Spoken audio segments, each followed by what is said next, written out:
Virginia George here. I promise I can explain this. So about 3 years ago, I learned about a group called Sisters on the Fly. It's a women's only camping group that has groups that meet all over the country, and I was really interested in joining. So for the last 3 years, I've kind of had my eye on campers, and a few weeks ago I found a guy selling a vintage 1964 or 1974, I'm not really sure, and I haven't been able to find any the serial number or anything to verify, but it's a Grizzly, possibly, camper. And it looked like, well, it was bright green. It needed some paint, and there were carpeted walls, but it seemed like for the most part it was relatively structurally okay. Being a first-time camper buyer, and I had no idea what I was doing. Since I got it home, started pulling down the carpeting on the walls and found out that very quickly that I had a much bigger project on my hands than what I had anticipated. So I thought I would bring this home, I would paint it, I would kind of redo some of the interior finishes, basically pull the carpet off, put some new flooring down, add a bed, some cabinets, for an interior kitchen, maybe, you know, a little room for a porta potty. But once I started getting into it, you'll see that this became a much bigger project than what I was intending. The way these things are built is very specific. With the floor runs from the outside of the camper to the outside of the camper. It doesn't run inside of the walls. So the walls are actually built on top of the floor, and all of this is just to provide some continuity and some structure to the camper. So the walls, or the floor in this back corner over here is really bad, and so in order to repair that floor, we have to take the walls off. In order to take the walls off, we had to take the aluminum skins off the outside. So you'll see video of all of this. We are partway through the project now.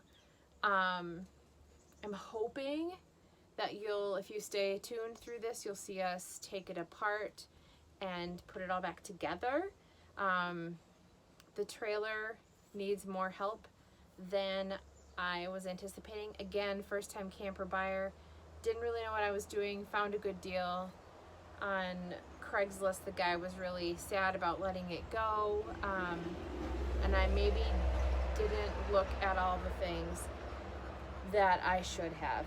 Actually, I totally didn't. So stay tuned, stick along for the journey. We'll see where this ends up. Hopefully, in the end, I will have a new camper to camp in. Otherwise, this was a very expensive mistake. So stay tuned.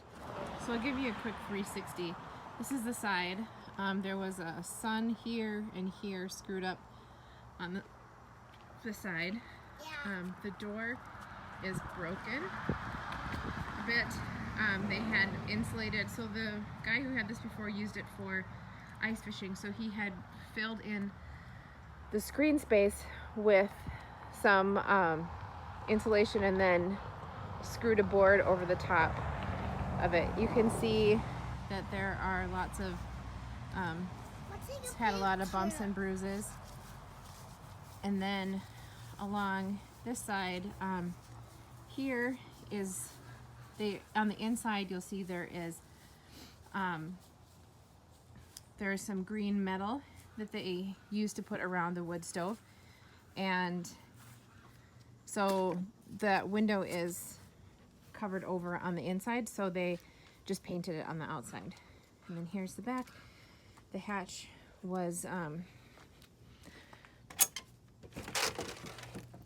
it's all green. It's got some handprints. There was a that caution, or like caution, slow moving. That sign was on the middle on the back. The latch is broken on that, so it only stays up when it's screwed. And then we're back to this side, and this guy is a table. The guy played the banjo. So that is the first 360 of the formerly Pike Pounder, soon to be renamed and hopefully a little more beautiful and structurally sound. So this right here is the back hatch.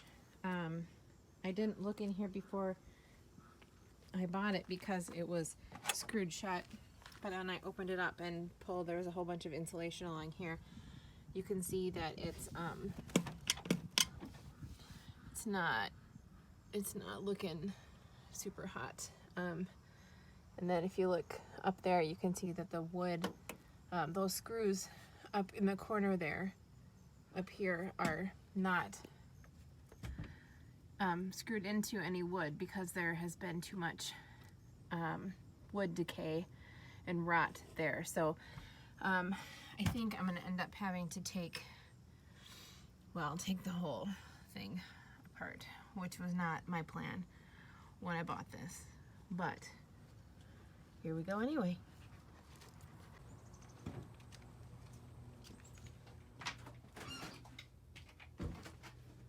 So this couch pulls out into a bed. It's basically just right now has a piece of foam covered in a futon cover. Up here is another bunk that this piece here folds up and kind of pushes back to about here, and it'll be out of the way. The ceiling here was signed by a whole bunch of people who had come. So the man who had this before primarily used it as an ice fishing shack. So there's the wood stove.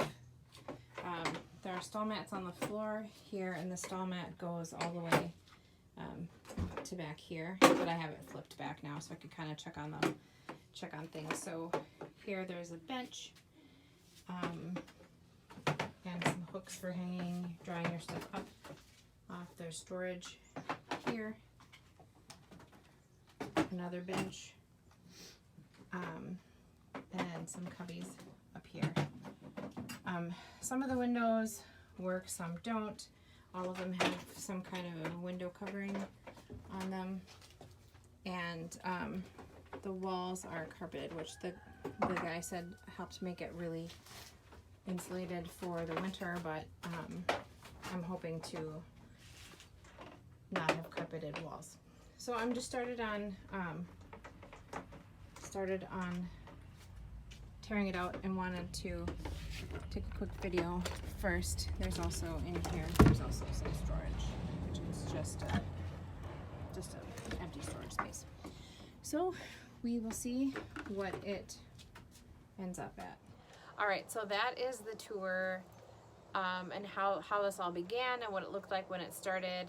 Obviously, we're not there anymore, and we have a lot of time-lapse videos of us taking things apart. I learned a lot of things not to do when repairing a camper, like stapling carpeting to the inside of the windows. So thanks for joining me. If you like this video, if you want to stick around and see how it all goes, click the notification bell and the subscribe, and leave your comments and questions or tips, suppliers for parts, down in the comments below. Thanks, and we'll see you next time.